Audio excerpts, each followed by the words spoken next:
শিরকের কাজ করা যাবে না, বেদাতের কোনো কাজ করা যাবে না। আবার ভুল বুঝবেন, শিরকের কাজ বলতে কি কাজ কি বোঝা যায়, একটু লম্বা কথা, একটু লম্বা সময় নিয়ে বলতে হবে। আমার বন্ধুগণ, শিরক এমন একটা গুনার নাম, কোন বান্দা শিরক কখন করে ফেলছে সে নিজেও টের পায় না। একটা পিঁপড়া হাঁটলে কি পিঁপড়ার হাঁটার আওয়াজ কি কানে আসে নাকি? কানে আসে না। একটা মানুষ জীবনে কখন শিরকের কাজ করে ফেলেছে সে নিজেও টের পায় না। আমার বন্ধুগণ, তবে হ্যাঁ, শিরকের মধ্যে কিছু তফাত আছে, শিরকের মধ্যে কিছু ক্লাস আছে। এর মধ্যে সবচেয়ে বড় শিরক হলো শিরক বিজ্জাত, আল্লাহর জাতের সঙ্গে শিরক করা। আমাকে খাওয়ান কে? আসতে বল, আমাকে খাওয়ান কে? কালকে কি খাবো? আমার কোনো টাকা পয়সা নাই, আমার জীবন শেষ, কি করে চলবো আমি? এই কথার মধ্যে শিরকের গন্ধ আছে না নাই? আসতে বলবেন না, আছে না নাই? চাকরি নাই, কি করব, শেষ হয়ে গেলাম, শিরক আছে না নাই? আচ্ছা, আল্লাহর প্রতি আস্থা আনতে হবে, বিশ্বাস আনতে হবে, আল্লাহ আমাকে খাওয়ান। এই পৃথিবীতে মানুষ ছাড়া কোনো প্রাণীর কি খাদ্য গোদাম আছে নাকি?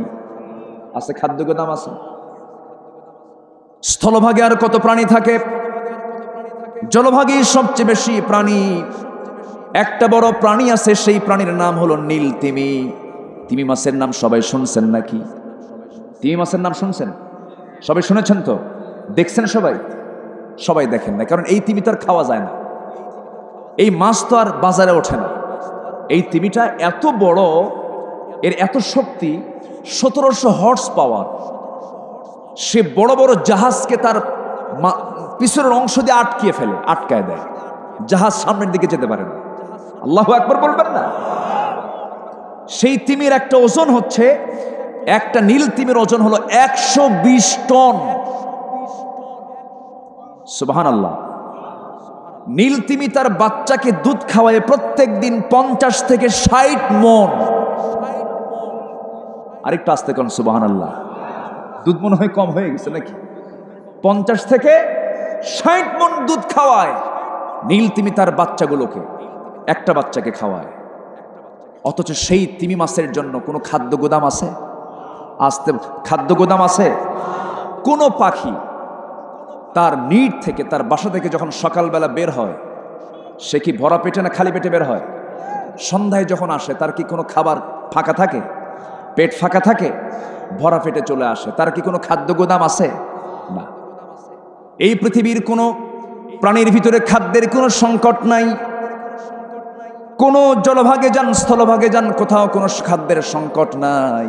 কিন্তু আমাদের মধ্যে খাদ্যের সংকট আছে না নাই? আসতে কোন কেন? খাদ্যের সংকট আছে না নাই? সংকট আছে বলেই পণ্য সামগ্রীর দাম কমছে না বাড়ছে? বেড়েছে, এটাই তো বাস্তব। গোটা পৃথিবীর দিকে আপনি তাকান, আজকের এই আধুনিক দুনিয়ায় যারা আমরা সভ্য দুনিয়া বলছি, কিসের সভ্য দুনিয়া? অসভ্য দুনিয়া বললেও ভুল হবে না, কারণ জঙ্গলের জীবজন্তুর গায়ে, তাদের দেহে কোনো কাপড় চোপড় আল্লাহ রাব্বুল আলামিন দেন নাই। আল্লাহ প্রত্যেকটা জীবজন্তুর জন্য পোশাক দেন নাই, তাদেরকে স্থায়ী পোশাক কিছু দিয়ে দিয়েছেন। কিন্তু আল্লাহ মানুষকে যে পোশাক দিয়েছেন, এই পোশাকটা আজকে দুনিয়ার অধিকাংশ দেশে পোশাককে মেয়েরা গায়ে দেয় না, গায়ে দেয় না। গায়ে কি আছে কাপড় চোপড়? তাহলে সভ্য না অসভ্য? আসতে কোন কেন? সভ্য না অসভ্য? অসভ্য। আবার এর মাঝেও কিছু ভালো মানুষ আছে, এর মাঝেও কিছু ভালো মানুষ আছে। হোয়াইট হাউসে বড় একজন কর্মকর্তা মহিলা, হোয়াইট হাউস, আমেরিকার হোয়াইট হাউস, হিজাব পরে তিনি অফিস করেন। তাকে প্রশ্ন করা হলো, আপনি হিজাব পরে আপনি অফিস করেন, সবাই চলে একরকম, আপনি চলেন ভিন্ন রকম। তিনি জবাবে বলছেন, বনের জঙ্গলের পশুর গায়ে পোশাক থাকে না, মানুষের গায়ে পোশাক থাকবে, এটাই হলো সভ্যতা। আজকে গোটা দুনিয়ার অধিকাংশ নারীর গায়ে পোশাক আছে? আসতে বলবেন না, পোশাক আছে। মাগুরার নিউ মার্কেটে আপনি যদি রমজান মাসে ঢোকেন, পুরুষ পাবেন বেশি না মহিলা পাবেন বেশি? রমজান মাসের কথা বলতেছি, কিন্তু পুরুষ না মহিলা বেশি? আচ্ছা, রমজান মাসের বরকতে গেছে নাকি? বরকতে যায়। আচ্ছা, সেই মহিলার ভিতরে বোরকা বেশি না বোরকা কম? বোরকা ছাড়া না বোরকাওয়ালা? বোরকা ছাড়াই বেশি। কার মেয়ে? কার বউ, কার মা? নিজের বিবেককে আমরা একটু প্রশ্ন করে দেখি। ওরা বেহায়া হয়ে ঘোরে আর আমাদের খেতাব হয় আমরা দায়ুস। আমরা কি দায়ুস? কিন্তু ওরা না, আমরা দায়ুস। আর দায়ুস লা ইয়াদখুলুল জান্নাহ। ওরা বেহায়া হয়ে ঘুরবে আর আল্লাহ বলছেন দায়ুস তোরা, তোরা জান্নাত পাবি না। আমরা জান্নাত পাবো না ওদের কারণে। তাহলে ওদেরকে দেখার দায়িত্ব, মাদের, বোনদের, মেয়েদের, স্ত্রীকে দেখার দায়িত্ব আমাদের আছে না নাই? আসতে বলবেন না, আছে না নাই? আমরা দেখবো। জোরে বলি ইনশাআল্লাহ, আর জোরে বলি ইনশাআল্লাহ।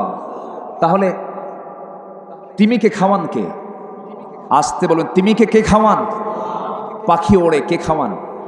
এই যে ছোট্ট ছোট্ট পোকাগুলো ঘোরে, একে বানাইছেন কে? এর রিজিকের দায়িত্ব কার? পরান কে? খাওয়ান কে? আমাকেও কে চালান? অতএব আমার কোনো টেনশন করার কথা? আমি টেনশন করি কেমনে চলবো, আমি শেষ। আছে না? তখন এটা কি হয়ে গেল? শিরিক হয়ে গেল। এইরকম করে করে আমরা ইমানকে আমরা আক্রান্ত করে ফেলে দিয়েছি। আমরা হতাশ হয়ে যেতে চাই না, হতাশ হওয়া যাবে না। ইমানটাকে মজবুত করে রাখতে হবে। ইমানের দাবি যদি আমরা করতে চাই, 14টা কাজ আমরা করব। কয়টা কাজ? 14টা। আমি একটা একটা করে আজকে বলে যাব। জোরে বলি ইনশাআল্লাহ। এই আলোচনাগুলো বিশ্ববাসী দেখবে, দুনিয়ার সমস্ত মুসলিম ভাষাভাষী মুসলমানরাও দেখতে পাবে, তারা শুনতে পাবে। তাদের জন্য মেসেজ দিচ্ছি, আমরা যারা ইমানদার, ইমানের দাবি করতে হলে 14টা কাজ করব। আমরা কয়টা কাজ করব? 14টা কাজ করব। তবে হ্যাঁ আমার বন্ধুগণ, বড় বড় গুনাহগুলো আমরা ছেড়ে দেব। চুরি করেছি আর জীবনে চুরি করব। আসতে কোন কেন? আরো জোরে। নামাজ যে বাদ দেয় সে কি মানুষ না চোর? হ্যাঁ, আসতে কোন কেন? যে নামাজ বাদ দেয় সে কি মানুষ না চোর? কি চোর? বলেন কি চোর? সবচেয়ে বড় ফাঁকিবাজ সে যে আল্লাহকে ফাঁকি দেয়। ঠিক কি না? নামাজ কার হক? আসতে, নামাজ কার হক? আল্লাহর হক। যে আল্লাহর হক মেরে খায়, যে আল্লাহর হক নষ্ট করে, সে তো বান্দার হক এমনি নষ্ট করে। আল্লাহ পাক রাসূলকে ছাড়েন নাই। প্রশ্ন করা হয়েছিল, হে রাসূল, আসহাবে কাহাফ কারা? জুলকারনাইনকে 3টা প্রশ্ন করা হয়েছিল। রূহটা কি? সূরা কাহাফের মধ্যে এসেছে। আমি গতকালকে সূরা কাহাফের তাফসীর করেছি আরেক জায়গায়, আজকে সূরা শুরা ধরেছি। তো এই 3টা প্রশ্ন করা হলে রাসূল বললেন এটার জবাব আমি আগামীকালকে দেব, কিন্তু ইনশাআল্লাহ বলতে ভুলে গেছেন। আল্লাহ ছাড়েন নাই। পরের দিন আর ওহী নাজিল হয় না। আল্লাহু আকবার বলবেন না? একদিন চলে যায়, 2 দিন চলে যায়, 3 দিন 4 দিন চলে গেল, 2টা সপ্তাহ চলে যায়, কোনো জবাব আসে না। আল্লাহর পক্ষ থেকে ওহী নাজিল হলো, ওয়ালা তাকুলান্না লিশাইইন ইন্নী ফাইলুন যালিকা গাদান ইল্লা আইয়াশা আল্লাহ। জোরে বলুন আল্লাহু আকবার। হে রাসূল, আপনি কোনো কাজ করতে গেলে, কোনো কাজের সিদ্ধান্ত নিতে গেলে আপনি শুধু বলবেন না আগামী কালকে করব আমি, এটা না, সঙ্গে সঙ্গে বলবেন কি? আরো জোরে, আরো জোরে। সম্মানিত ভাইয়েরা, এদেশের স্বাধীনতা এসেছে ইনশাআল্লাহ শব্দের মধ্য দিয়া। আসতে বলবেন না, জোরে বলুন ঠিক কি না? এদেশের স্বাধীনতা অর্জন হয়েছে ইনশাআল্লাহ শব্দের মধ্য দিয়া। 7ই মার্চের ঐতিহাসিক ভাষণে যে বক্তব্য ফুটে উঠেছিল, তার সর্বশেষ বাক্য ছিল, শব্দ ছিল, এদেশের মানুষকে মুক্ত করে ছাড়ব। অতএব সেই ইমানি চেতনা লালন যারা ধ্বংস করতে চায়, তারা এই জাতির দুশ্মন। ঠিক কিনা? তারা এই জাতির দুশ্মন। নাস্তিক্য চেতনা লালন করে এদেশের মাটিতে টিকতে পারবে না। এই দেশ হলো শহীদ তিতুমিরের দেশ। এই দেশ খান জাহান আলীর দেশ, শাহজালালের দেশ, শাহপরানের দেশ, শাহ মাকদুমের দেশ। বাতিলকে আমরা আশ্রয় দিতে চাই না, চাই না, চাই না। রাজি আছেন কারা কারা? হাত উঁচু করে দেখান মুসলমান।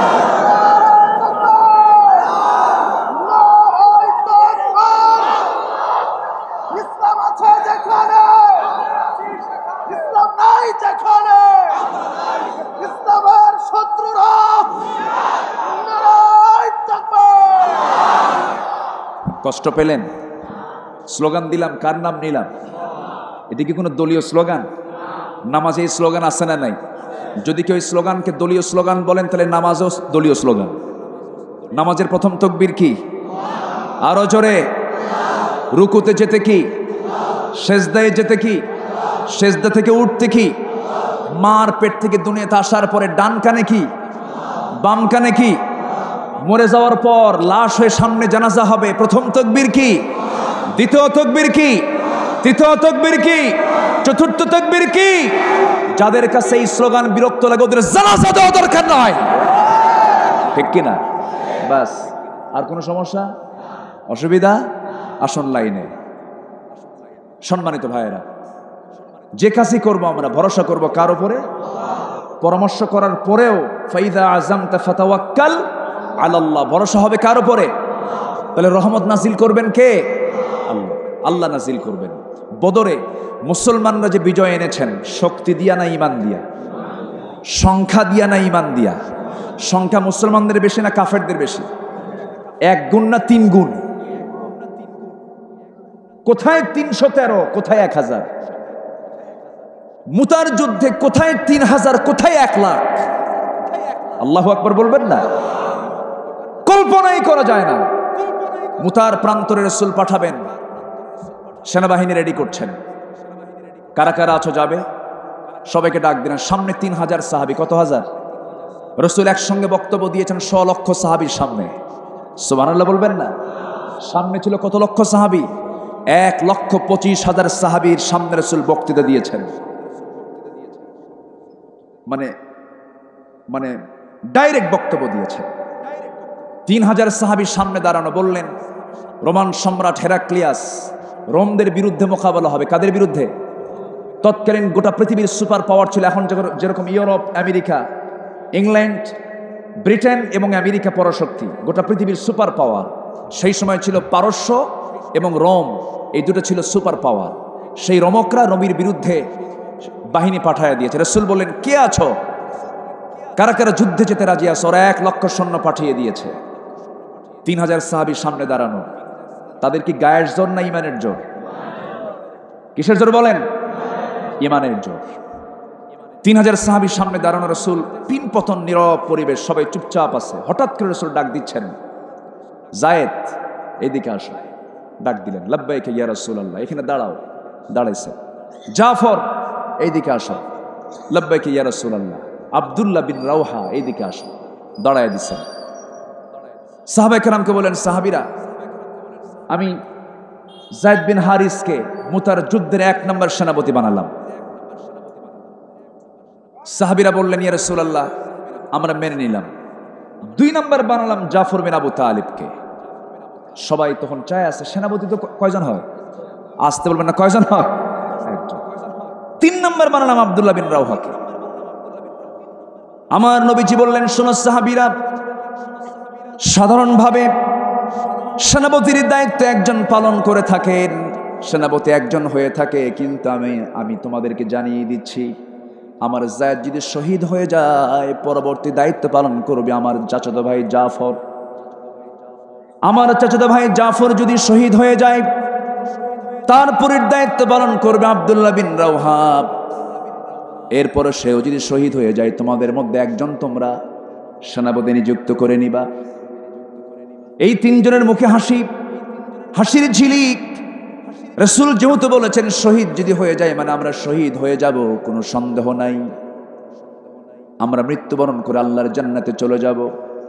এই 3 জন দারুণ খুশি। কিন্তু পিছন থেকে হঠাৎ করে কিছুক্ষণ পর মুনাফিকরা এসে বলছে, যায়েদ যায়ও না যুদ্ধে, তুমি কিন্তু মরবা।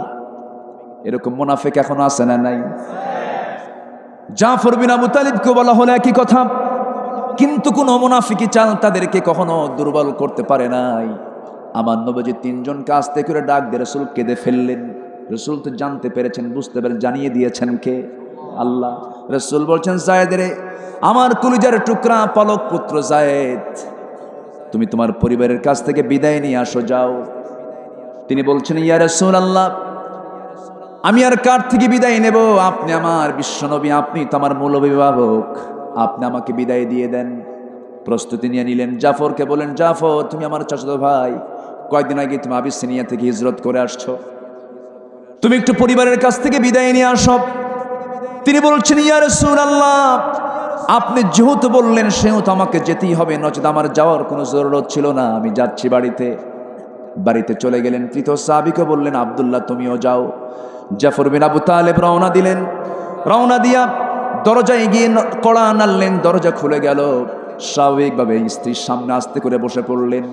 ডাক দিয়ে বলছেন, স্ত্রী আমার জন্য তুমি দোয়া করো। আমি মুতার যুদ্ধে যাচ্ছি, আমি যেন শহীদ হয়ে আল্লাহর জান্নাতি যেতে পারি, তুমি আমার জন্য এমনটা দোয়াই করবে। স্ত্রী কেঁদে ফেলছেন। স্ত্রী কেঁদে ফেলে বলছেন, আমার স্বামী গো, আমি আপনাকে যুদ্ধে যেতে মানা করব না, আপনি সংগ্রামে যাবেন।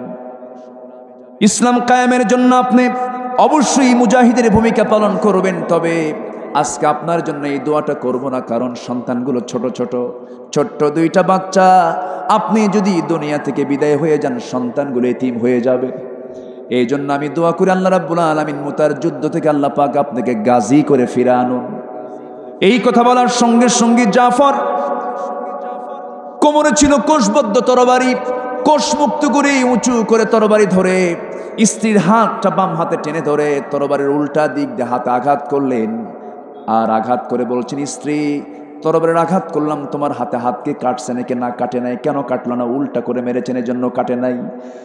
সঙ্গে সঙ্গে জাফর বলছেন, ও আমার স্ত্রী, তুমি আজকে আমার জন্য যত দোয়া করবে সমস্ত দোয়াগুলো উল্টা হয়ে যাবে, কারণ আমি নিশ্চিত আমি শহীদ হয়ে যাব।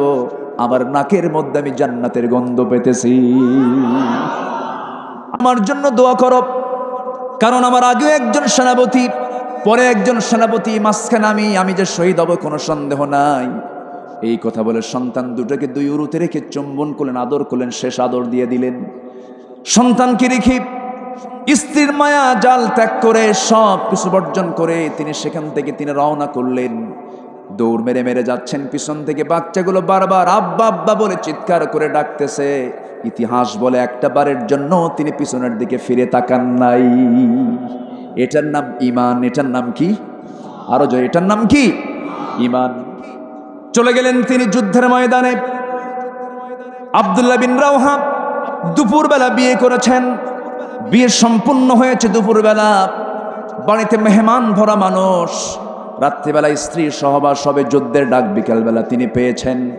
আস্তে করে বাড়িতে আসলেন, দরজায় কড়া নাড়লেন, কড়া নেড়ে দরজার শিকলটা বাহির থেকে লাগায় দিয়ে বলছেন, স্ত্রী দরজায় কান লাগাও, দরজা খোলার দরকার নাই, তুমি ঘরের মধ্যেই থাকো, আমি বাইরে থাকি। তোমার কাছ থেকে আজকে আমি চিরদিনের মতো বিদায় নেওয়ার জন্য এসেছি। আমার জন্য দোয়া করে রাসূল আমাকে সেনাপতি বানিয়ে দিয়েছেন, আমি যেন মুতার যুদ্ধে যুদ্ধ করে শহীদ হয়ে আল্লাহর জান্নাতে যেন যেতে পারি।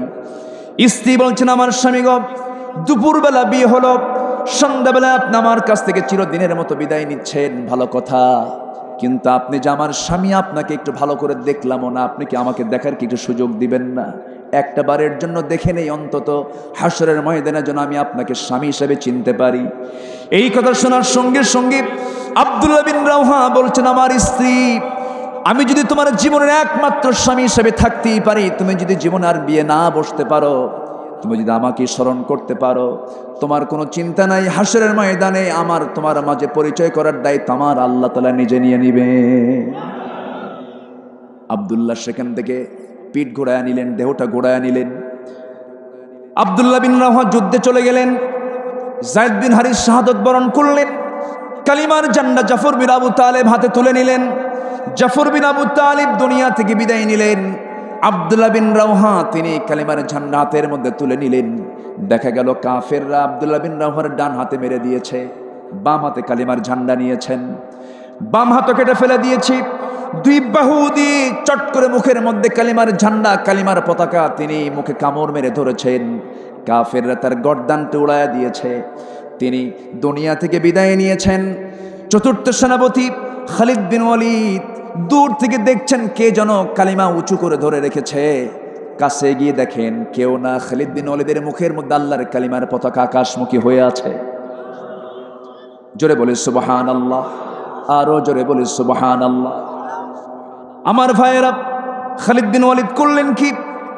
সেই সময় খালিদ বিন ওয়ালিদের হাতটা ওই কালিমার ঝান্ডাতে যখন রাখলেন, হাতের মধ্যে তিনি তুলে নেবেন কালিমার ঝান্ডা, এমন সময় ওই শহীদ আব্দুল্লাহ বিন রাওহা তিনি কামড় মেরে ধরে আছেন। সহজে কামড় মেরে যে কালিমার ঝান্ডা ধরে আছেন বের হয়ে আসতেছে না, সোজা মাথা সহ চলে আসে। কানের মধ্যে মুখ ঢুকিয়ে জাফর বিন আবু তালিব বলছেন, আব্দুল্লাহ বিন রাওহা, আমি হলাম মুতার যুদ্ধের পরবর্তী সেনাপতি। মুখটা ফাঁকা হয়ে গেছে। কালিমার ঝান্ডা হাতের মধ্যে নিলেন। কালিমার ঝান্ডা হাতের মধ্যে নিয়ে 3000 সৈন্য নিয়ে খালিদ বিন ওয়ালিদ 1 লক্ষ সৈন্যের বিরুদ্ধে এবার মোকাবেলায় নামবেন। কি করলেন? গোটা মুসলিম সৈনিকদেরকে কয়েকটা ভাগে ভাগ করলেন। কালিমার ঝান্ডা হাতের মধ্যে নিয়ে খালিদ বিন ওয়ালিদ একজন একা মিলে ওই যুদ্ধের ময়দানে তিনি 8টা তরবারি ভেঙে চুরমার করে দিলেন। চুরমার করে মুসলমানদের বিজয়ের পতাকা তিনি ছিনিয়ে আনলেন। মুসলমানদের বিজয় নিশ্চিত করে খালিদ বিন ওয়ালিদ যখন মদিনার দিকে রওনা করলেন, মদিনার দিকে রওনা করে মদিনার কাছাকাছি যখন পৌঁছলেন, নবীজি নাই সেই সময় চলে গেছেন জাফর বিন আবু তালিব রাদিয়াল্লাহু আনহুর বাড়িতে গিয়ে আস্তে করে বসে আছেন। 2টা ছোট্ট বাচ্চা সন্তানকে কোলের মধ্যে নিয়ে বসে আছেন। এমন সময় ওই সাহাবীর স্ত্রী বলছেন, ইয়া রাসূলুল্লাহ, আমার স্বামী তো যুদ্ধে চলে গেছেন, তার অবস্থাটা কি? আমার নবীজি কান্দেন আর বলছেন, ওরে জাফরের স্ত্রী, আমার জাফর তো আর দুনিয়াতে বেঁচে নাই, জান্নাতুল ফেরদাউসের মেহমান হয়ে গেছে। ওরে আব্দুল্লাহ বিন রাওহার স্ত্রী, আমার আব্দুল্লাহ জান্নাতের পাখি হয়ে জান্নাতের মধ্যে উড়ে বেড়াতেছে। যায়েদ বিন হারিস নবীজির পালক পুত্র ওসামাকে কোলের মধ্যে নিলেন, ছোট্ট বাচ্চা ওসামা রাদিয়াল্লাহু আনহুকে কোলের মধ্যে নিয়ে বলছেন, ও ওসামার মা, ও যায়েদ বিন হারিসের মা, আমার যায়েদ তো আর দুনিয়াতে নাই, আমি দেখতে পাচ্ছি জান্নাতের পাখি হয়ে জান্নাতের মধ্যে উড়ে বেড়াতেছে। আমার নবীজি কাঁদতেছেন, তাদের জন্য দোয়া করতেছেন। এমন সময় ওই বিজয়ী হয়ে সাহাবীরা যখন মদিনার দিকে ঢুকতেছিলেন, নবীজির কাছে চলে আসলেন। নবীজির কাছে আসার পর নবীজি বিজয় না পরাজয় এই সমস্ত বিষয়ে কোনো প্রশ্ন না করে খালিদ বিন ওয়ালিদকে সামনে লক্ষ্য করে বলছেন, খালিদ, কি হয়েছে জানি না, যুদ্ধের ময়দানে কি করেছো আল্লাহ তো উত্তম জানেন। তবে আমার একটা প্রশ্ন, সেই প্রশ্ন হলো, মুতার যুদ্ধে যে যুদ্ধ তোমরা করেছো, সেই যুদ্ধের মধ্যে কি নামাজ কি কাজা হয়েছে নাকি? নামাজ কি ঠিক মতো পড়ছো নাকি? সাহাবায়ে কেরাম বলেন, ইয়া রাসূলুল্লাহ, নামাজও পড়েছি, জিহাদের ময়দানে যুদ্ধ করেছি। জোরে কোন সুবহানাল্লাহ। নামাজের গুরুত্ব আছে না নাই? তাহলে সবচেয়ে বড় চোর কে? বলেন, কোন চোর? কোন চোর? সাহাবীরা জিহাদের ময়দানে এত জটিল জায়গায় যাওয়ার পরেও ঘোড়ার পিঠে বসে নামাজ আদায় করেছেন, নামাজ বলেন না। আর আমরা 4 আসরে বসে নামাজের কথা ভুলে যাই। আমরা একটু আড্ডা দিতে নামাজ ভুলে যাই। না, সবার আগে কার হক? আসতে বলবেন না কার হক? আসতে বলবেন না কার হক? আল্লাহর হক আমরা আদায় করব। জোরে বলি ইনশাআল্লাহ, আর জোরে বলি ইনশাআল্লাহ। কষ্ট পাচ্ছেন আপনারা? আলোচনা চালিয়ে যাই। আটার দাম কে দেয় নাই? আটার দাম তুলবেন না? জোরে বলি ইনশাআল্লাহ। জি, আমরা সূরা শুরা থেকে কথা বলছিলাম। কোন সূরা থেকে? সূরা শুরা থেকে। নামাজ হবে কয় ওয়াক্ত? আসতে বলবেন না কয় ওয়াক্ত নামাজ? আমার দেশে কি 5 ওয়াক্ত মুসল্লি বেশি? 5 ওয়াক্ত বেশি না জুমার মুসল্লি বেশি? হ্যাঁ হ্যাঁ, জুমার মুসল্লি মানে শুক্কুর আলী 5 ওয়াক্ত নেয়। আবার কিছু আছে বিপদের মুসল্লি, আছে না নাই? বাপ মরে গেছে, মসজিদে না গেলে কেমন হয়? বাপ মরে গেছে, জানাজার দিন হাজির হয়েছে। সম্মানিত ভাইয়েরা, এমন করে ইমানের দাবি করা যাবে না। ইমানের দাবি যদি করতে হয়, আজান শুনে যার নামাজ পড়ার আগ্রহ হয় না, সেই ইমানের দাবি করতে পারে না। ঠিক কিনা? আজান শুনে, যে আজান শুনলো, আজানটা কার অর্ডার? আসতে বলবেন না কার অর্ডার? হাইয়া আলাস সালাহ, নামাজের দিকে আসো। হাইয়া আলাল ফালাহ, কল্যাণের দিকে আসো। এটা শোনার পরে যে নামাজকে ইনকার করে ছেড়ে দিল, তাহলে সবচেয়ে লঙ্ঘন করলো কার বিধান? আসতে বলবেন না কার বিধান? আমি তো মনে করি মাইকে যখন আজান হয়, এর চাইতে বড় ওয়ার্ড আর পৃথিবীতে আর নাই। আসতে কোন কেন? আসতে বলেন কেন? সবচেয়ে বড় ওয়ার্ডার কার ওয়ার্ডার? আল্লাহ বলছেন হাইয়া আলাস সালাহ, নামাজে আসো। হাইয়া আলাল ফালাহ, কল্যাণে আসো। কদ কামাতিস সালাহ, নামাজ দাঁড়ায় গেছে, দাঁড়া নামাজে। এরপরেও যে আসে না, সে কি সঠিক ইমানদার হতে পারে? কিন্তু আমার দেশে কিছু কিছু দরবার আছে, যে দরবারের মুরিদ হলে নামাজ লাগে না। এরকম দরবারও আছে না নাই? পানির তলে মোমবাতি, বাও বাতাসে নেভে না, বাবার নামে হালকা দিলে অজু গোসল লাগে না, এরকম আছে না নাই? হ্যাঁ। মোল্লা মুন্সি নামাজ পড়ে, মারেফত তো বোঝে না। হ্যাঁ, আছে না এরকম? ওরা আবার মারেফত বুঝায়। তোমাদের কোরআন 30 পারা, আমাদের কোরআন 90 পারা। জুতার পিটন দরকার এদের, ঠিক কিনা?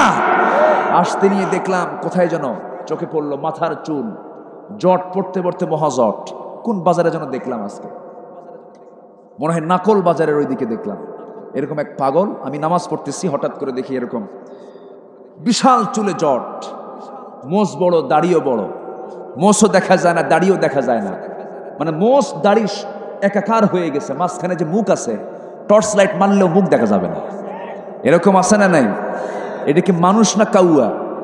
ওটা কি মানুষের মধ্যে পড়ে? ইসলাম তেমন না। কোন পাগল, মস্তিষ্ক বিকৃত, অসামাজিক, ব্যক্তিত্বহীন, বেনামাজি কখনো আল্লাহওয়ালা হতে পারে না, ঠিক কিনা? এটা মাথায় রাখতে হবে। অনেকে বসে কি জানেন, এই যে পাগল, দুনিয়ার কোনো খেয়াল নাই, সালাড শট পড়ে আছে, মনে হয় লোকটা আল্লাহওয়ালা, কিচ্ছু না, ওটা ভণ্ড, ঠিক কিনা? এই পৃথিবীর সবচেয়ে বড় পরহেজগার ছিলেন মুহাম্মদ সাল্লাল্লাহু। পরহেজগার ধনী থেকেও হওয়া যায়, পরহেজগার গরিব থেকেও হওয়া যায়। পরহেজগারির জন্য ধনীও লাগে না, গরিবও লাগে না। আল্লাহু আকবার। ধনী থেকেও পরহেজগার ছিলেন ওসমান রাদিয়াল্লাহু তাআলা আনহু। ওসমান কি ধনী না গরিব? আমরা অনেকে আবার ধনীদের শুধু গালি দেই, আছেন এরকম? ও তো ধনী হবেই, ও কি ভালো মানুষ নাকি? ভালো মানুষ কি ধনী হয় নাকি? এটা ভুল কথা। ধনী ছিলেন সাইয়েদনা ওসমান রাদিয়াল্লাহু তাআলা আনহু। শুধু ধনী না, বের ওসমান যারা মদিনায় গেছেন, তার একটা কূপ আছে, যে কূপটা এখন বর্তমান বাজারে নির্মাণ করতে গেলে কোটি কোটি টাকা লাগবে। তার বাগান ছিল, কয়েকশো বিঘার বাগান ছিল, খেজুর বাগান। ওসমান রাদিয়াল্লাহু তাআলা আনহু। সুলাইমানের ইতিহাস কে না জানেন? সুলাইমান আলাইহিস সালাম গরিব মানুষ না ধনী মানুষ? আসতে কোন কেন? ধনী না গরিব? বিশাল ধনী ছিলেন, দুনিয়ার প্রচুর সম্পদ আল্লাহ পাক তাকে দান করেছিলেন। আল্লাহ পাক তাকে বাতাসকে তার আজ্ঞাবহ করে দিয়েছিলেন। বাতাসকে অর্ডার করলে বাতাস তাকে সিংহাসন, গোটা দুনিয়া তিনি ঘুরতেন, বাতাস তাকে ঘুরায় নিয়ে আসতো। আল্লাহু আকবার বলেন। এত বড় তিনি শাসক ছিলেন, গোটা দুনিয়া তিনি শাসন করেছেন। এক সকাল বিকেলে গোটা দুনিয়া ঘোরা হয়ে যেত। একটু আস্তে করেন সুবহানাল্লাহ। রানী বিলকিস, তাকে যখন বলা হলো তুমি আত্মসমর্পণ করো, তুমি ইসলাম কবুল করো, নচেত আমি আসতেছি। সুলাইমান বললেন কি, আমি আসতেছি, আমি কিন্তু ছাড়বো না। যে জায়গায় শিরিক, যে জায়গায় আল্লাহর বিরুদ্ধে কোনো শাসন চলবে, সেই জায়গা আমি দেখতে পারবো না, আমি আসতেছি। তখন একটু পামপট্টি দেওয়ার জন্য, একটু খুশি করার জন্য রানী বিলকিস করলো কি, কয়েকটা ইট, স্বর্ণের ইট। কিসের ইট? স্বর্ণের কিছু ইট উপহার স্বরূপ সুলাইমান আলাইহিস সালামের দরবারে দূত কর্তৃক, রাষ্ট্রদূত কর্তৃক পাঠায়া দিল। যখন সে নিয়ে আসলো, নিয়ে এসে দেখে যে 5-6টা ইট উপহার স্বরূপ নিয়ে আসা হয়েছে, এরকম লক্ষ লক্ষ ইট সুলাইমানের দরবারের মাটিতে পাড়া হয়েছে। আল্লাহু আকবার বলেন। তখন আর ওটা উপহার দিবে কি? ওটা ফেরত নিয়ে যায়, বলতেছে রানী বিলকিস, যে 6টা ইট নিয়ে গেছিলাম, ওইরকম লক্ষ লক্ষ ইট তো মাটিতে ফেলে দেওয়া। একটু আস্তে কন সুবহানাল্লাহ, আরো জোরে কন সুবহানাল্লাহ। আচ্ছা, খাদিজা রাদিয়াল্লাহু তাআলা আনহা গরিব না ধনী? আস্তে কন, গরিব না ধনী? ধনী। অতএব ধনীকে গালি দেওয়া যাবে না, গরিবকেও গালি দেওয়া যাবে না। ধনী গরিব কে করেন? আসতে বলেন, কে করেন? টাকা ছাড়া কোনো কাজ হয়? টাকা না থাকলে আপনি দান করবেন কেমনে? টাকা না থাকলে আপনি ইসলামের কাজ করবেন কেমনে? এই জন্য সম্পদের প্রয়োজন আছে না নাই? কোন নবী ব্যবসা ছাড়া ছিলেন না। আমার নবী কি ছিলেন? ব্যবসায়ী ছিলেন। বড় ইমাম আবু হানিফা রাহমাতুল্লাহ কি ছিলেন? ব্যবসায়ী ছিলেন। কিন্তু অসৎ না সৎ? আসতে অসৎ না সৎ? আজকের সমাজে ব্যবসায়ী অধিকাংশ সৎ না অসৎ? সৎ না অসৎ? সামান্য একটা কাপড় বিক্রি করবে, 300 টাকা গজ উনি কিনেছেন, ওনাকে বলা হলো 310 টাকা গজ দিয়ে দিই, ভাই আমার কেনাই নাই। এরকম লোকের তো অভাব আমার দেশে নাই, ঠিক কিনা কোন? আছে না নাই? আছে না? এরকম লোক আছে না নাই? তাহলে এগুলো করা যাবে না। আমরা সৎ ব্যবসায়ী হব, জোরে বলি ইনশাআল্লাহ। সম্পদ অর্জনে কোনো বাধা নাই। আপনি সম্পত্তির মালিক হবেন, কিন্তু অবৈধ না বৈধ পথে? অবৈধ না বৈধ পথে? বৈধ পথে। এটা মাথায় রাখতে হবে। সম্মানিত ভাইয়েরা, অনেক কথা তো এক রাত, সব দিক থেকে একটু কথা বলতে হয়। আমরা বড় পাপকে ছেড়ে দেব, জোরে বলি ইনশাআল্লাহ। যেখানে আমি তেলাওয়াত করছিলাম সেই তেলাওয়াতের ব্যাখ্যার দিকে আমি যাচ্ছি। প্রথম আয়াতে আল্লাহ রাব্বুল আলামিন বড় বড় পাপকে ছাড়তে বলেছেন, আবার যখন রাগ হয়ে যাবে তখন আমরা ক্ষমা করে দেব। নাম্বার 3 হলো ওয়াল্লাযীনা ইসতাজাবু লিরাব্বিহিম, যারা তাদের রবের ডাকে সাড়া দেবে। রবের ডাকে সাড়া মানে কি? আল্লাহ যখন নামাজের জন্য ডাক দেবেন, আজান দিয়ে যখন আমাদেরকে ডাকবেন, বাজারে থাকবো না মসজিদে যাব। আসতে বাজারে না মসজিদে? উত্তম জায়গা বাজার না মসজিদ? কিন্তু বাজারে যাওয়ার দরকার আছে না নাই? বাজার করার দরকার আছে না নাই? বাজার করব আমি, মসজিদেও যাব আমি। বাজারটা করতে নিয়ে আল্লাহর বিধানকে মেনে চলবো, মসজিদের দিকে চলে যাব, আল্লাহর ডাকে সাড়া দেব। আল্লাহ বলছেন, বান্দারে তুই আমার দিকে হেঁটে হেঁটে আসবি, আমি তোর দিকে দৌড়াইয়া যাব। জোরে কোন সুবহানাল্লাহ। বান্দা আমি তোর জন্য জান্নাত রেখে দিয়েছি, বান্দা আমি তোর জন্য জান্নাত প্রস্তুত করে রেখে দিয়েছি, জান্নাতের কাজগুলো তুই করবি। নাম্বার 3 হলো আল্লাহ রাব্বুল আলামিন বলছেন ওয়াকামুস সালাহ, যারা নামাজ কায়েম করবে। কি কায়েম করবে? নামাজ কায়েম করবে। আমার দেশে নামাজ কায়েম আছে না সুদ কায়েম আছে? কি কায়েম আছে? আমার দেশে নামাজ কায়েম আছে না মদ কায়েম আছে? মদ আছে না নাই? আসতে কোন কেন? মদের বোতল মাগুরা মদের বোতল পাওয়া যায়? যায়? দোকান আছে? দেখেন আস্তে আস্তে আছে না নাই? তাহলে খাবেন। পাওয়া যখন যায় তাহলে কখন খাবেন? মদ খাওয়া কি? আসতে বলবেন না, মদ খাওয়া কি? আচ্ছা, হারাম কি আমার না আল্লাহ? কে করেছেন হারাম? কে করে দিয়েছেন? আল্লাহ বলছেন মদ খাওয়া, আরো জোরে। আর আঙ্গুর খাওয়া? আসতে কোন? আঙ্গুর খাওয়া হালাল। আঙ্গুর খাও, আঙ্গুরটা তুমি খাও, আমি আঙ্গুর দিয়েছি, তুমি আঙ্গুর খাও। বান্দা কি করে জান? আঙ্গুরটা পচাইয়া থুইয়া 7 দিন 20 দিন থুইয়ার পরে কি বানায়? মদ বানায়। তো আঙ্গুর তুমি খাও, আপত্তি নাই, কিন্তু ওটাকে পচায় খেলে কি হবে? মদ হয়ে যাবে। মাটি যখন নরম থাকে, নরম মাটি যদি আপনার গায়ে মারা হয়, আপনি কি মরবেন? মরবেন না। কিন্তু ওই মাটি যদি পোড়ায়া শক্ত করিয়া 1 নাম্বার ইট বানায় মাথায় যদি মারা হয়, কি হবে? কি বলেন, কি হবে? মার্ডার হয়ে যাবে। ঠিক তেমনি আঙ্গুর খাও, মালটা খাও, আমার ফলমূল খাও, কিন্তু ওটা পচায়া মদ খেলে সমাজ নষ্ট হয়ে যাবে। ঠিক কিনা? মার্ডার হয়ে যাবে। যেখানেই মাদক আছে সেখানেই জেনা আছে। ঠিক কিনা বলেন? যেখানেই মাদক আছে সেখানে জেনা আছে না নাই? যেখানেই জেনার কারবার আছে সেখানেই হত্যার ব্যাপার আছে। ঠিক কিনা বলেন? মদ আছে যেখানে জেনা আছে সেখানে, জেনা আছে যেখানে খুন আছে সেখানে। War women and wine, war women and wine. জাহেলি যুগে 3 W নিয়ে ব্যস্ত থাকতো, ওয়ার ওমেন অ্যান্ড ওয়াইন। যুদ্ধ, নারী আর মদ। যুদ্ধ, নারী আর কি? মদ। আজকের সমাজেও এগুলোর কারবার আছে না নাই? এগুলো থেকে আমাদেরকে বাঁচতে হবে, আমার মাদেরকে ঠেকাতে হবে। পুকুরে সবাই গোসল করে, পুকুরে সবাই ইউজ করে, কিন্তু পুকুরের পানি কি পান করে? আসতে বলেন, পান করে? পান করে না। আর ডাবের পানি সবাইকে খেতে পারে? ডাবটার পর্দা আছে, ডাবটা খুলে সুন্দর করে খেয়ে নেয়। ঠিক তেমনি যে সমস্ত নারীর ভিতরে পর্দা থাকবে না, এর হচ্ছে পুকুরের পানির মতো।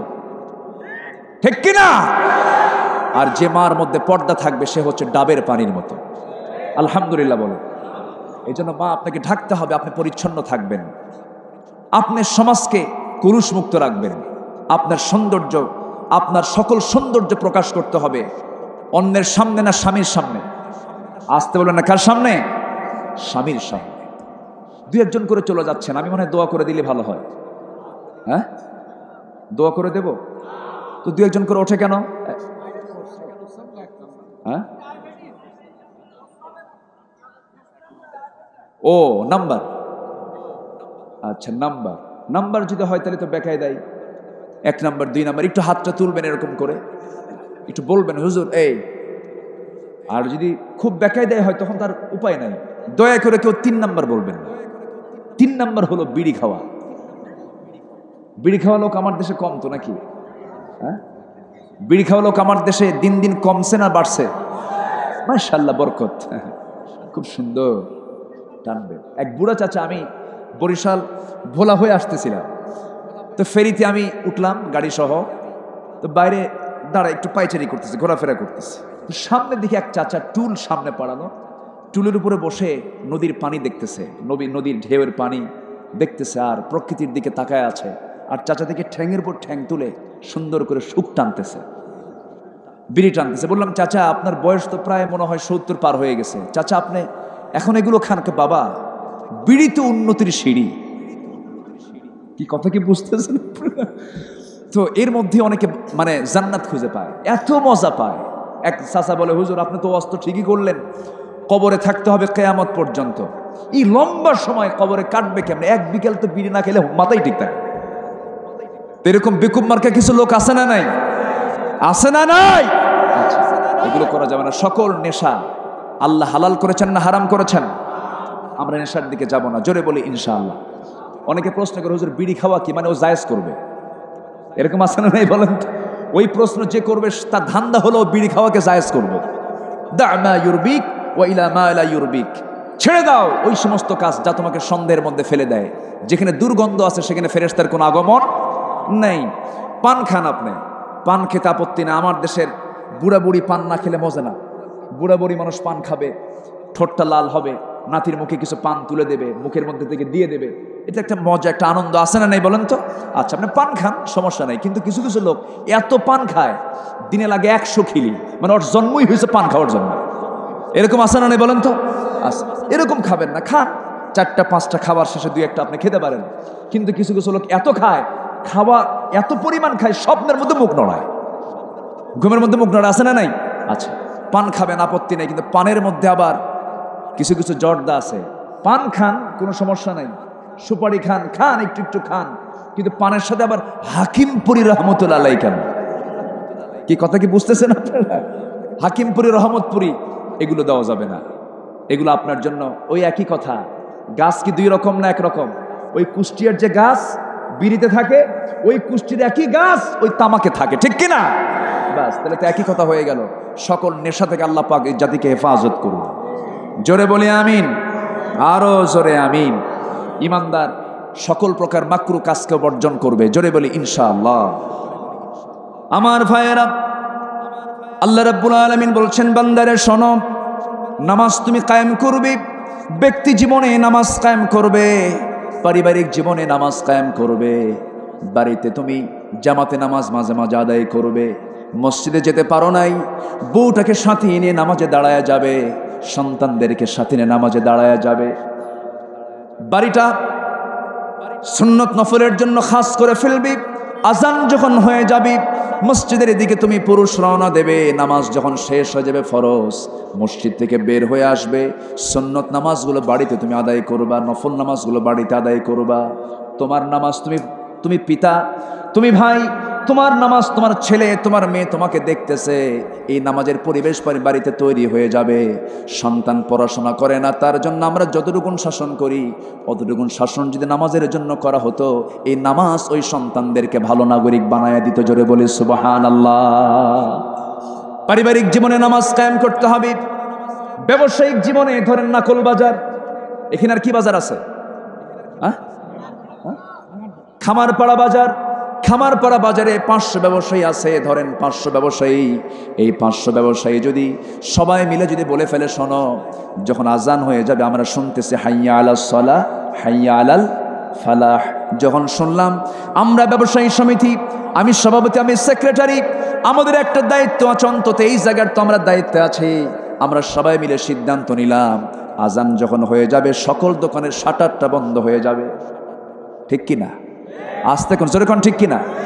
আবার হিন্দু ভাইদের শাটার না, কিন্তু এখানে কিন্তু আবার প্যাঁচ লাগা যাবে। কিন্তু হিন্দু ভাইদের বিষয় তো ভিন্ন, তাদের ধর্ম তারা পালন করবে, তাদের মন্দিরে তারা যাবে, আমাদের মসজিদে আমরা যাব, ঠিক কিনা? আমাদের মসজিদে আমরা যাব, তাদের মন্দিরে তারা যাবে। তাদের ধর্মের স্বাধীনতা ইসলাম দিয়েছে কিনা বলেন? তারা তাদের ধর্মীয় আচার আচরণ তারা পালন করবে। তাদের মন্দিরে মুসলমান কখনো নেগেটিভ কোনো মন্তব্য করবে না। তাদের মূর্তি পূজা ওদের নিয়ে মুসলমান কোনো কমেন্ট করবে না। ওরা ওদের স্বাধীনভাবে তাদের কাজ চালিয়ে যাবে।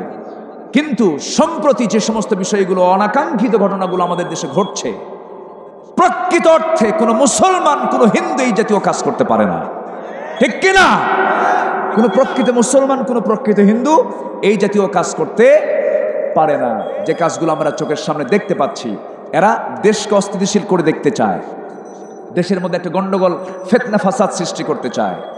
বরঞ্চ কোনো মুসলিম সমাজের ভিতরে একজন হিন্দু যদি থাকে, ইসলাম বলে দিচ্ছে, রাসূল বলেছেন, ঝড়ের রাতে একটা পাখি যেমন ছানাগুলোকে সুন্দর করে তার দুই বাহু দিয়া সুন্দর করে আগলে রাখে ঝড়ের কবল থেকে বাঁচানোর জন্য, ঠিক তেমনি মুসলিম সমাজে যদি অন্য ধর্মের লোক থাকে, মুসলমানরা তাদেরকে নিরাপত্তার চাদরে তাদেরকে বেষ্টন করে রাখবে।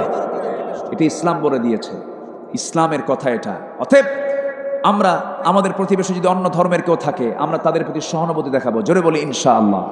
এর মানে এই না আবার আপনি ওই মন্দিরে গিয়া, দুর্গা পূজায় গিয়ে আপনি নারিকেলের নাড়ু খাওয়া সুন্নতে মুআক্কাদা। এরকম কিছু লোক আছে না নাই? আসতে বলবেন না, আছে না নাই? আচ্ছা, আমাদের মসজিদে কি কোনো হিন্দু ভাই নামাজ পড়তে আসে? আসতে বলবেন আসে? ঈদের নামাজে আসে? কোনো জানাজায় নামাজে আসে? আসে না। তো আপনি নারিকেলের নাড়ু খেতে হবে কেন? নারিকেলের নাড়ু আপনাকে কে খেতে বলেছে? আপনার পেটে যে খাবার আপনি তুলবেন সেটা কি হালাল হওয়া দরকার না হারাম হওয়া দরকার? বলেন কি দরকার? হালাল। আপনি কেন এই জাতীয় আপনি কাজ করতে যাবেন? এই জাতীয় কাজ একজন মুসলমান কখনো করতে পারে? কষ্ট পাচ্ছেন? আলোচনা চালাই? জোরে বলি ইনশাআল্লাহ। আরো জোরে বলি ইনশাআল্লাহ। ইমানের দাবি যদি করি আমরা 14টা কাজ করব, এক কথায় শেষ করে দেবো, মানে খুব দ্রুত শেষ করব। একটাও কিন্তু বলিনি আমি, একটাও কি বলছি আমি? একটাও বলিনি। ইমানের দাবি যদি করতে চাই আমরা 14টা কাজ করব। কয়টা কাজ? 14টা। 1 নাম্বার হলো আন্তরিক ভালোবাসা স্থাপন করব। কার সাথে? খুব আস্তে শোনা গেল, আরো জোরে। 1 নাম্বার ভালোবাসা হবে কার সাথে? আল্লাহ কোথায়? বলেন আল্লাহ কোথায়? আল্লাহর বাড়ি আছে না নাই? নাই? আরশ নাই? আরশে আজিম কার? আসতে বলবেন না, কার? আয়াতুল কুরসি সবাই জানি তো নাকি? আয়াতুল কুরসি, আয়াতুল কুরসি। কুরসিউন, চেয়ারটা কার? কুরসিউন মানে হলো চেয়ার। চেয়ারটা কার? এই চেয়ার কার? হ্যাঁ বলেন, এই চেয়ার কার? এখানে কুরসিয়ন মানে কি জানেন? কুরসিয়ন মানে হলো ক্ষমতা। কুরসিয়ন মানে কি? ক্ষমতা। গদি, গদি, গদি বুঝতেছেন তো? গদি। গোটা পৃথিবীতে আজকে সবচেয়ে বড় সমস্যা গদি সমস্যা। কি সমস্যা বলেন? গদি সমস্যা। আর সেই গদি সমস্যার জন্য আল্লাহ বলছেন আমার আয়াতুল কুরসি। চেয়ার কারো না, চেয়ার আমি আল্লাহ তাআলা আমার নিজের। আল্লাহু আকবার বলেন। এখন সবচেয়ে বড় গন্ডগোল কি নিয়া? বলেন কি নিয়া? চেয়ার না, আমরা চেয়ারম্যান, আমরা কি চেয়ার, অথচ চেয়ার, মূল চেয়ার কার? মূল চেয়ার কার? আল্লাহ। আল্লাহ বলছেন আমাকে তোমার সবচেয়ে বেশি ভালোবাসতে হবে। আমার প্রতি যদি তোমার ভালোবাসা মজবুত হয়ে যায়, আমি তোমাকে জান্নাত দিয়ে দেব। জোরে বলে সুবহানাল্লাহ। ওয়াল্লাযীনা আমানু আশাদ্দু হুব্বাল লিল্লাহ। ঈমানদার যারা, তারা সবচেয়ে বেশি ভালোবাসবে কাকে? আল্লাহকে। এটা হচ্ছে 1 নম্বর দাবি। আন্তরিকভাবে আল্লাহকে ভালোবাসতে হবে, আল্লাহর প্রতি আস্থা আনতে হবে, আল্লাহর জন্য সবকিছু উজাড় করে দিতে হবে। প্রথম ভালোবাসা আল্লাহর জন্য আমরা সব দিয়ে দেব, কারণ আমার প্রাণটা কার হাতে? আসতে বলবেন না, কার হাতে? আমার প্রাণটা আল্লাহর হাতে। আল্লাহ যে কোনো সময় এই প্রাণটা আবার এই দেহ থেকে ট্রান্সফার করে নেবেন। এই চোখটা আল্লাহ চালান, এই হাতটা আল্লাহ চালান, এই 2টা পা আল্লাহ চালান, এই কিডনি আল্লাহ চালান, এই লাঞ্চটা আল্লাহ চালান, এই দেহের সমস্ত কিছু আল্লাহ চালান। আল্লাহ বলছেন বান্দারে তুই কি একটু চিন্তা করে দেখিস না, কত বান্দা কত অপকর্মগুলো করে, কত জঘন্য কাজগুলো করে, রাতের অন্ধকারে দরজা লাগায় দিয়া জেনার কাজ করে, মদ্যপান করে, অথচ আমি আল্লাহ নিজে সেই ঘরের মধ্যে অক্সিজেন সাপ্লাই দেই। যেরকম সুবহানাল্লাহ। আল্লাহর দয়া কম না বেশি? আসতে বলবেন না কম না বেশি? রাতের আধারে তুমি পাপ কাজ করতেছ, আমি আল্লাহ অক্সিজেন সরবরাহ করতেছি, আমি তোকে ভুলে যাই না এক সেকেন্ডের জন্য। আমি আল্লাহ সব কিছু দিয়ে দিই বান্দা তোরে। ও বান্দা, তুই আমাকে ভুলবি না। তুই যখন আমার দিকে 1 পা গাবি, আমি তোর দিকে 10 পা গাবো। আমি তোকে মাফ করে দেওয়ার জন্য প্রস্তুত আছি বান্দা। তুই আমার জন্য 1 ফোঁটা চোখের পানি ফেলে দিবি, 7 সমুদ্রের পানি দিয়ে জাহান্নাম কখনো নিভানো যাবে না। কিন্তু তুই 1 ফোঁটা চোখের পানি দিয়ে আমার কাছে কাঁদবি, 1 ফোঁটা চোখের পানি 7টা জাহান্নামের আগুনকে আমি আল্লাহ নিভাইয়া দেব। আমার প্রতি ভালোবাসা তুই প্রদর্শন কর, 5 ওয়াক্ত নামাজ আদায় কর, আমার সঙ্গে প্রেম শুরু করে দে।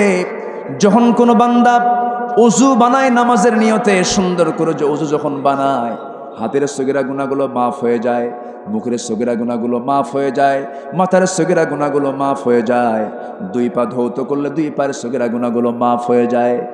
এরপরে বান্দা যখন 1 কদম যখন মসজিদের দিকে নেয়, প্রতি কদমে 10টা করে নেকি আমলনামায় লেখা শুরু হয়ে যায়। এরপরে নামাজে যখন দাঁড়ায়, আল্লাহ বান্দার সামনে দাঁড়ায়া যান। কার সঙ্গে ভালোবাসা? আসতে বলবেন না কার সঙ্গে ভালোবাসা? আমরা প্রেম করব কার সাথে? মোহাব্বত করব কার সাথে? আল্লাহর সাথে। আল্লাহর সঙ্গে মোহাব্বত শুরু হয়ে গেল। বান্দা যখন নামাজে দাঁড়ায়, আল্লাহ বান্দার সামনে দাঁড়িয়ে যান। বান্দা যখন সূরাগুলো পড়ে, বান্দার সূরার প্রত্যেকটা আয়াতের শেষে আল্লাহর জবাব দিয়ে দেন, আলহামদুলিল্লাহি রাব্বিল আলামিন, হামিদানি আবদি, আর রহমানির রহিম, আথনা আলাইয়া আবদি, মালিক ইয়াউমিদ্দিন, মাজ্জাদানি আবদি, ইয়াকা না'বুদু ওয়া ইয়াকা নাস্তাঈন, হাযা বাইনি ওয়া বাইনা আবদি। বান্দা তুই আমার কাছে কি চাস? প্রাণ খুলে চেয়ে নে। বান্দা যখন ওয়ালা দাল্লিন পর্যন্ত নামাজের মধ্যে বলে, আল্লাহ বলেন, বান্দারে নামাজে দাঁড়িয়ে দাঁড়িয়ে এতক্ষণ ধরে যা যা চাইলে সব চাও আমি আল্লাহ রাব্বুল আলামিন কবুল করে নিলাম। বান্দা যখন রুকুতে চলে যায়, আল্লাহ বান্দার সামনে দাঁড়ায়া যান। সেই সময় সমস্ত ফেরেশতাকে ডাক দেন। বান্দা যখন রুকু থেকে দাঁড়ায়া যখন সামিআল্লাহু লিমান হামিদা, রব্বানা লাকাল হামদ হামদান কাসীরান তাইয়িবান মুবারাকান ফি যখন বলে, আল্লাহু আকবার বলে যখন সেজদার দিকে চলে যায়, তখন আল্লাহ সমস্ত ফেরেশতাদেরকে ডাক দেবেন, ও ফেরেশতারা দেখ, এই বান্দাগুলো তোরা মানা করেছিলি দুনিয়াতে তারা ফিতনা সৃষ্টি করবে, দেখ এই ফিতনার দুনিয়ায়, এই নারীর ফিতনা, সম্পদের ফিতনার মাঝে সমস্ত বান্দাগুলো আমার আজান শুনে, আমার ডাক শুনে, এই বান্দাগুলো দেখ কেমন করে রুকু করছে, সেজদা দিচ্ছে। এরা জান্নাত দেখলো না, জাহান্নাম দেখলো না, কোরআনকে বিশ্বাস করেছে, রাসূলের কথাকে বিশ্বাস করে সেজদায় পড়ে পড়ে চোখের পানি ফেলে ফেলে কাঁদতেছে।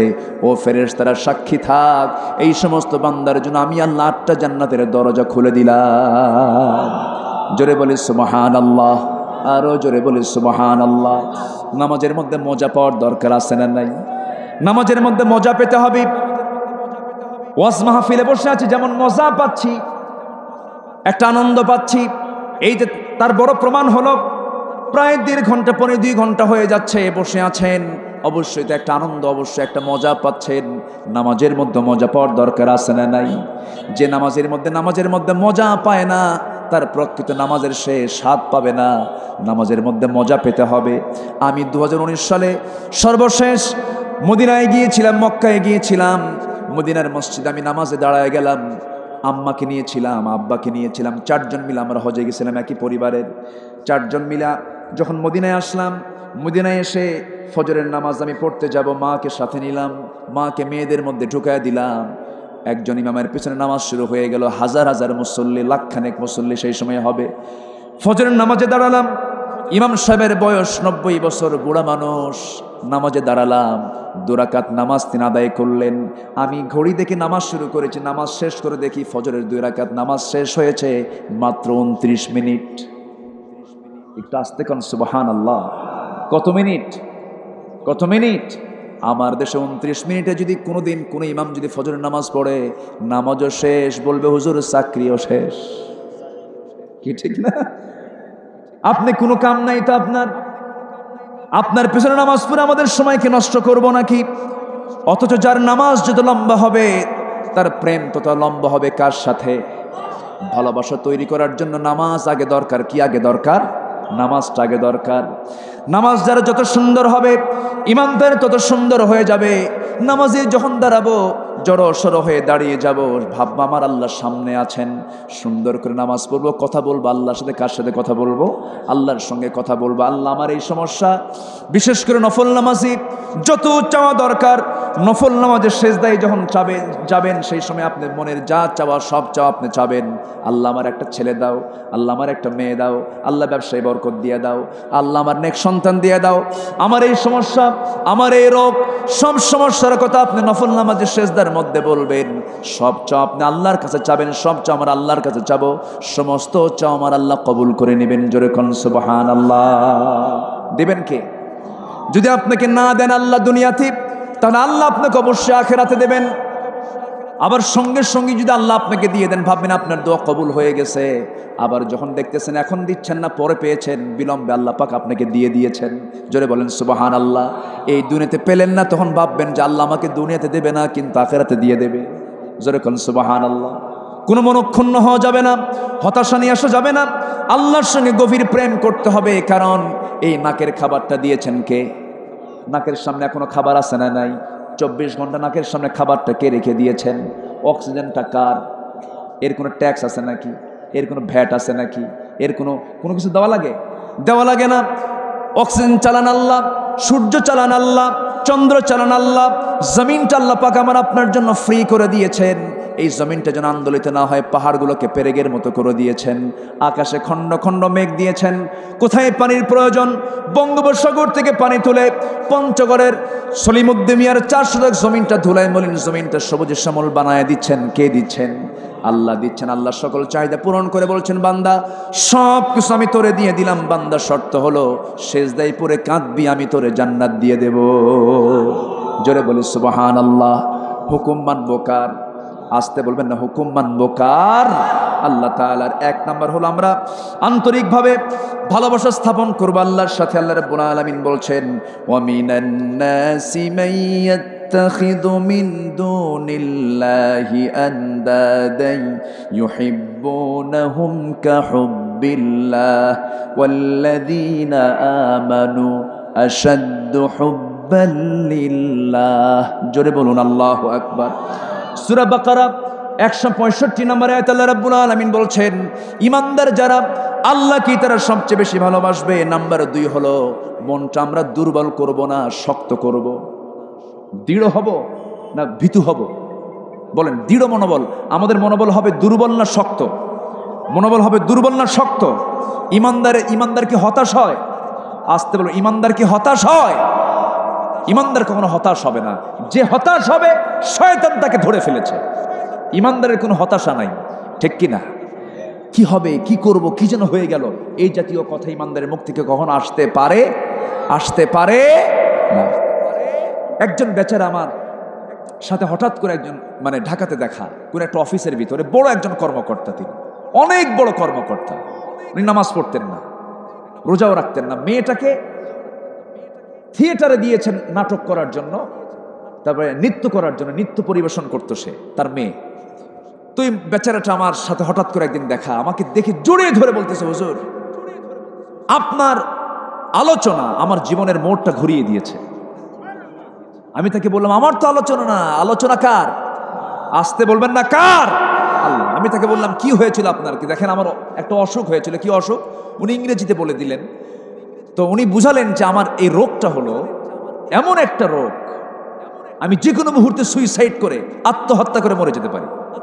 আমার রোগটাই হচ্ছে আমার জীবনটা আমি কখন শেষ করে ফেলবো। আমি সিঙ্গাপুর দেখিয়েছি, মাউন্ট এলিজাবেথে দেখিয়েছি। এরপরে উনি বলতেছেন যে আমি ইন্ডিয়াতে গেছি, বহু চিকিৎসা করেছে, কাজ হয় নাই। তা আপনি কি চিকিৎসা পাইলেন আমার মধ্যে? আমি তাকে বললাম। তো বলতেছে যে একটা বাক্য আমার জীবনকে চেঞ্জ করে দিয়েছে। সেটা হলো, ঈমানদার কখনো হতাশ হতে পারে না। ঈমানদার কখনো হতাশ হতে পারে না। এই শব্দ, লা তাহজান ইন্নাল্লাহা মা'ানা। হতাশ হয়ো না, আমাদের সাথে কে আছেন? আসতে বলবেন না, কে আছেন? আল্লাহ আছেন। এই শব্দ, এই বাক্য আমার জীবনকে ফিরিয়ে দেওয়া হয়েছে। আমি ফিরিয়ে পেয়েছি আমার জীবন। আমার কোনো ওষুধ লাগে না, আমি এখন সুস্থ হয়েছি। বলি আলহামদুলিল্লাহ। বলতেছে যে আমি এখন 5 ওয়াক্ত নামাজ পড়ি, মুখে দাড়ি তার, অনেক বড় কর্মকর্তা, নাম না বলি। এরপরে তার মেয়ে বোরকা পড়ে, একটা পরিপূর্ণ একটা ইসলামী পরিবারে রূপ নিয়েছে। শুধু একটা বাক্য কোরআনের, লা তাহজান, চিন্তা করো না। কার কথা? আসতে বলবেন না, কার কথা? আল্লাহ। তাহলে আমাদের মনোবল হবে দুর্বল না শক্ত? দুর্বল না সবল? সবল হবে। আল্লাহ রাব্বুল আলামিন বলেন আরেক জায়গায়, ওয়ালা তাহিনু ওয়ালা তাহজানু ওয়া আনতুমুল আ'লাউনা ইন কুনতুম মুমিনিন। জোরে বলুন আল্লাহু আকবার। হতাশ হও না, নিরাশ হও না, চিন্তাগ্রস্ত হও না। ঈমান যদি আনতে পারো আমি তোমাকে বিজয় দিয়ে দেব। জোরে বলুন সুবহানাল্লাহ। শর্ত হলো কি থাকতে হবে? ঈমান থাকতে হবে। নাম্বার 3 হলো বাতিলের কোনো হুমকিকে ভয় করা যাবে না। বাতিল হুমকি ধামকি দেবে, কোনো পরোয়া করি না আমরা। ঠিক কি না? আস্তে কোন কেন? আস্তে কোন কেন? ওয়াজ মাহফিলে কার কথা হয়? আসতে বলবেন না, কার কথা হয়? ওয়াজ মাহফিল যারা বন্ধ করতে চায় তাদেরকে আমরা বন্ধ করে দেব। ওয়াজ মাহফিল কারো বাপের কথা হয় না এই জায়গায়। কারো বাপের কথা হয়? কোন গোষ্ঠীর আলোচনা হয়? কার কথা হয়? মাহফিল হলো মৌচাক। মাহফিল কি? মৌচাক। মৌচাকে কি থাকে? মধু থাকে। মৌচাকের পাহারাদার কে? মৌমাছি। মৌচাকের পাহারাদার মৌমাছি না? মৌমাছি পাহারা দেয়, আমাদের জন্য পাহারা দেয়। মৌমাছি পাহারা দেয় মৌচাক।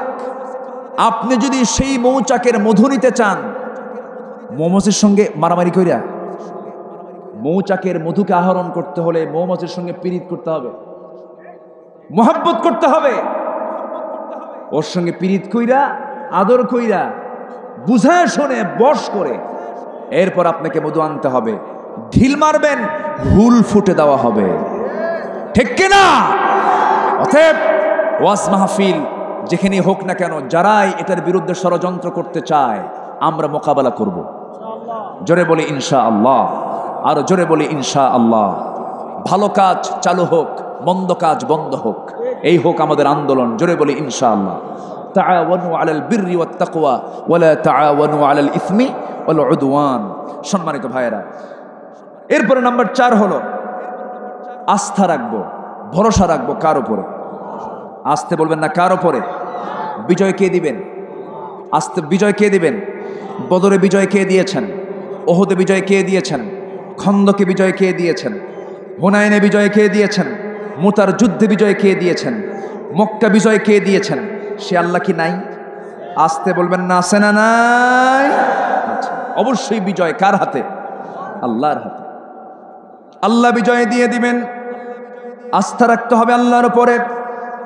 فلما تراءى الجمعان قال أصحاب موسى إنا لمدركون إن معي ربي سيهدين। জোরে বলুন আল্লাহু আকবার। সূরাতুশ শুআরা আল্লাহ রাব্বুল আলামিন 61-62 নম্বর আয়াতে বলছেন, মুসা যখন বলছেন আল্লাহ আমাকে ধরে ফেললো, শেষ হয়ে যাব, কি করা যায়? সঙ্গে সঙ্গে তিনি বলছেন আমার কোনো চিন্তা নাই, আমার সঙ্গে কে আছেন? আসতে বলবেন না, কে আছেন? আমাকে পথ দেখায় দিবেন কে? মুসা আলাইহিস সালাতু ওয়াস সালামকে পানিতে চুবাতে চাইছিল ফেরাউন, কিন্তু পানিতে মরল কে? আসতে বলুন, পানিতে মরল কে?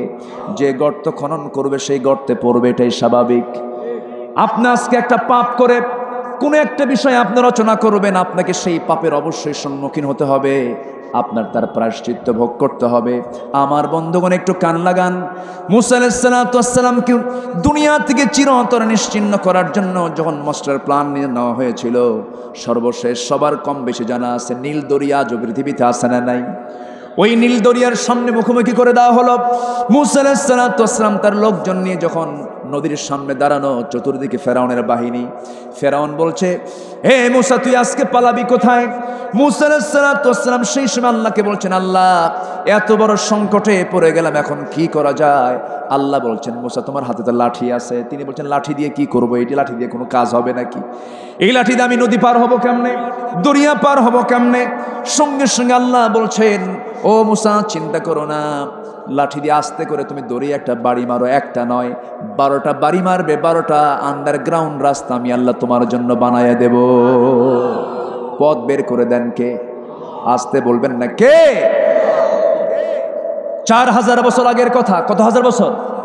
4000 বছর আগে রাস্তা বানাতে সময় লাগলো না, ব্রিজ বানাতে সময় লাগলো না। আল্লাহ তাআলা এমন সুন্দর একটা আন্ডারগ্রাউন্ড শীততাপ নিয়ন্ত্রিত আল্লাহ রাব্বুল আলামিন একটা রাস্তা বানায় দিলেন। সমুদ্র বক্ষ ভেদ করে এমন একটা রাস্তা তৈরি হয়ে গেল। 12টা রাস্তা তৈরি হলো, 12টা গোত্রের মানুষ। ফানফাজারাত মিন হুসনাতা আশারাতা আইনা, তাদের ঝর্ণা ছিল 12টা। রাস্তা হলো কয়টা? 12টা রাস্তা, যেন কোনো জ্যাম না লাগে। কি না লাগে? শুধু একটা রাস্তায় জ্যাম লাগতে পারে। বাইপাস আরো 11টা, বাইপাস আরো কয়টা? 11টা। 12টা রাস্তা যখন বানানো হয়ে গেছে, সব মুসা এবং তার সমস্ত লোকজন সব সহ যখন ওপারে চলে গেছেন, সঙ্গে সঙ্গে ফেরাউন হামানকে বলতে, হামান রাস্তা তো দেখলাম হয়ে গেছে। ফেরাউন ও মুসা তো সব লোকজন নিয়ে চলে গেছে। ফেরাউন বলছে, ওকে ধরতে না পারলে তো বেকায়দ আমাদেরকে শেষ করে ফেলবে, কি করা যায়? এবার হামান বলতেছে, মিস্টার ফেরাউন, এই রাস্তা দিয়ে কিন্তু আমরা যেতে পারবো না, আগে চেক করতে হবে। কি চেক করতে হবে? আমি দেখি কি করা যায়। দাবরায়া হামান করলো কি, এপার থেকে ওপারে চলে গেছে, ওপার থেকে এপারে চলে এসেছে, কিছুই হলো না, রাস্তা ক্লিয়ার আছে। এবার এসে বলতেছে, ফেরাউন, ও ফেরাউন, রাস্তা ক্লিয়ার, কোনো সমস্যা না, আমি গেছিলাম একবার, আসছি একবার, রাস্তা পার হতে পারবো, কোনো সমস্যা নাই। রাস্তা তোর বাপ বানাইছে নাকি? রাস্তার বাপের রাস্তা। আল্লাহ বলতেছে, হামান তোকে ধরবো, কিন্তু আগে তোরে ধরবো না, আগে তোর নেতাকে ধরবো। আল্লাহু আকবার বলেন, যেরকম আল্লাহু আকবার। আল্লাহ ফেরাউনকে হায়াত দিয়েছিলেন 1600 বছর, কোনদিন আল্লাহ তাকে পাকড়াও করেন নাই। পাকড়াও করেছেন কয়দিন? আসতে বলবেন না, কয়দিন? আজকে গোটা দুনিয়া জুড়ে যারা ফেরাউনি কায়দায় জুলুম, নির্যাতন, নিপীড়ন চালাচ্ছেন, আল্লাহ ধরবেন না, কিন্তু ধরলে আল্লাহ ছাড়বেন না। ঠিক কিনা? ছাড়বেন না। যেদিন ধরবেন, জব্বার কে? বলেন, জব্বার কে? কাহ্হার কে? আল্লাহ। বাস ফেরাউন বলতেছে, হামান তাই তো, চলো রাস্তায় যাই। রওনা দিয়েছে, ঠিক মাঝখানে যখন চলে গেছে, মাঝখানে যাওয়ার সঙ্গে সঙ্গে পানির পাহাড় দুই দিক থেকে ভেঙ্গে মাথার উপরে পড়ে। ফেরাউন বলছে, হামান তোর চিন্তা তো শেষ, পানি তো ভেঙ্গে পড়লো। বস আমিও শেষ। কি কথা কি বোঝা গেল? আমিও শেষ, কেউ কাউকে বাঁচাতে পারবে না। কে ছাড়া? আল্লাহ ছাড়া। শেষ পর্যন্ত ফেরাউন পানিতে চুবায়া পেট তো বড় হয়ে গেছে। শেষ পর্যন্ত বলতেছে, মুসা উপায় নাই, আমারে বাঁচাও। মুসা বাঁচাবে? কে বাঁচাবেন? আসতে বলবেন না, কে বাঁচাবেন?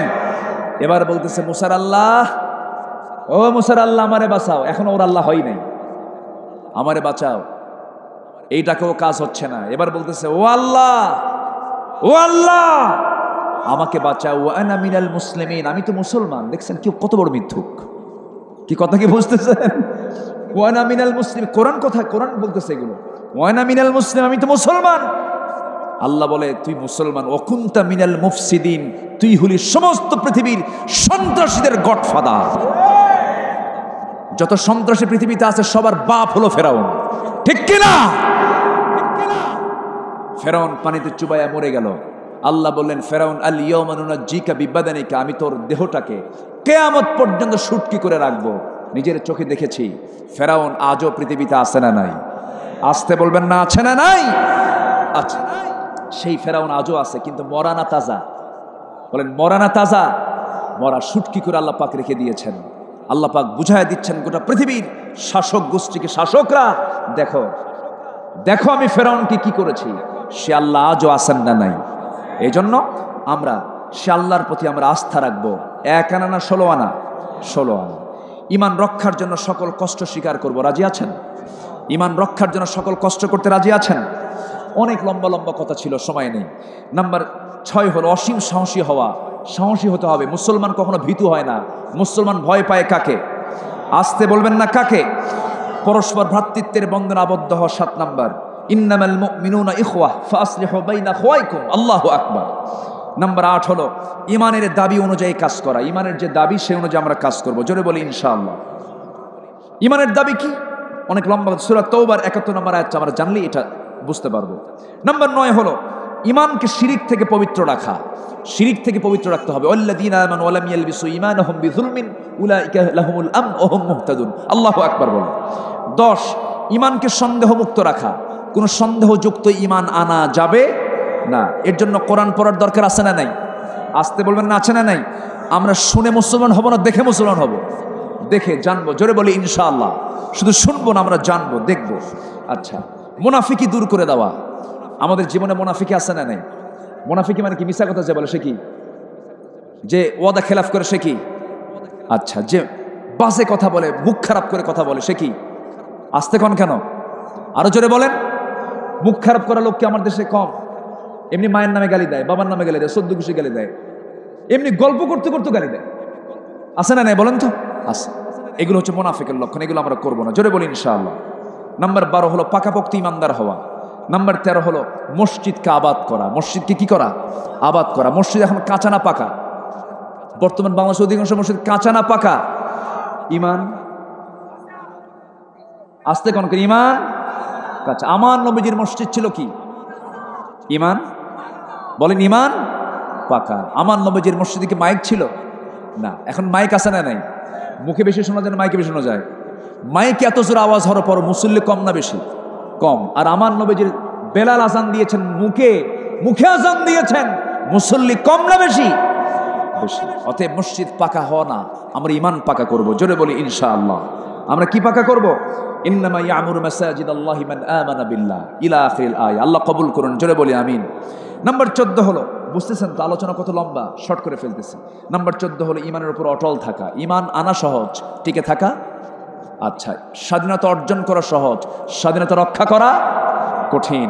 বিয়া করা সহজ, কিন্তু বিয়া করে বউকে ভরণ পোষণ তার সমস্ত কিছু রক্ষা করা, দেখেন দেখেন আস্তে আস্তে কর কি সহজ না কঠিন?